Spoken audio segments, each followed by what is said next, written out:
Yang pertama kali yang harus diisi adalah identitas sekolah, yaitu nama sekolah, NPSN, NSS, alamat sekolah, dan seterusnya sampai pada tanggal pembagian rapot. Kemudian mata pelajaran, pendidikan agama, dan seterusnya. Untuk seni pilihan diisi A, B, C, D, diisi minimal 2, misalnya di sini adalah seni musik, kemudian seni rupa. Untuk muatan lokal diisi 2 saja, yaitu bahasa Jawa dan bahasa Inggris.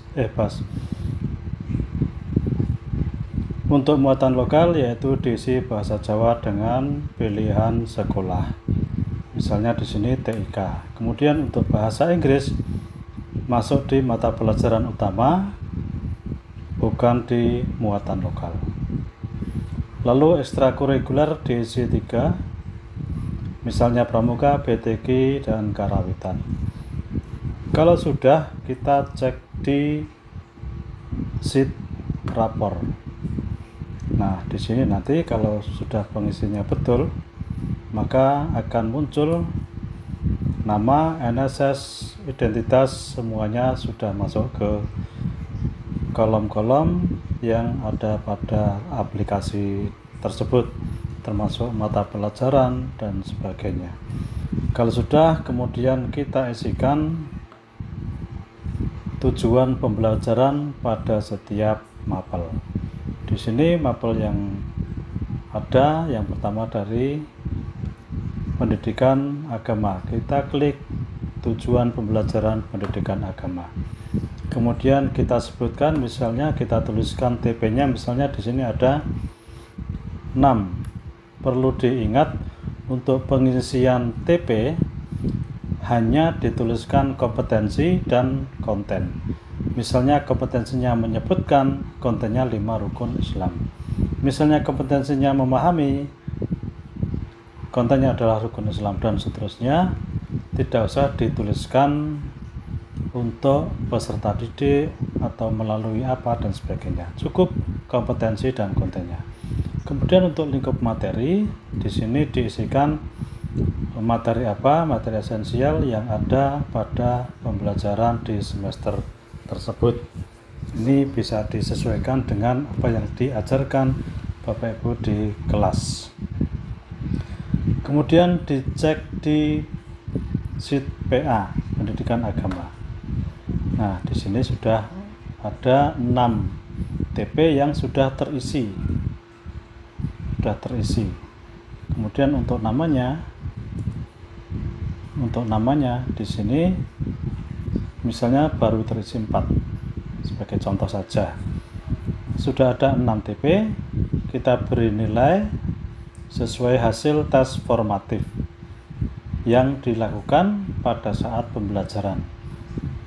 Tes formatif ini bisa berupa tes lisan, tes tertulis, atau portofolio, atau yang lainnya. Kemudian kita klik sumatif PA, sumatif pendidikan agama. Ada rukun Islam, tesnya 90 misalnya, kita isi nilainya, non-tesnya berapa. Kalau memang non-tes ada, ditulis. Kalau tidak ada, tidak perlu. Non-tes ini misalnya berupa portofolio. Kemudian asesmen sumatif akhir semester juga diisikan sesuai dengan hasil ulangan atau penilaian akhir semester atau asesmen sumatif akhir semester. Maka di sini akan muncul nilai rapor. Apabila sudah, kemudian kita selesaikan untuk semua mapelnya. Untuk mapel mulok disesuaikan dengan kondisi di sekolah Bapak Ibu. Misalnya TP mulok 1, tujuan pembelajarannya apa, bisa disesuaikan dengan kondisi atau capaian pembelajaran yang sudah dibuat di sekolah masing-masing. Sama dengan penulisan atau pengisian tujuan pembelajaran pada mata pelajaran utama. Kemudian kalau sudah kita lihat, kita klik di ekstra. Ekstra di sini mudah Bapak Ibu, cuma klik nama, kemudian kita pilih sangat berkembang, berkembang, cukup berkembang, atau mulai berkembang, lalu deskripsinya kita buat sesuai kondisi anak setelah mengikuti ekstra kurikuler.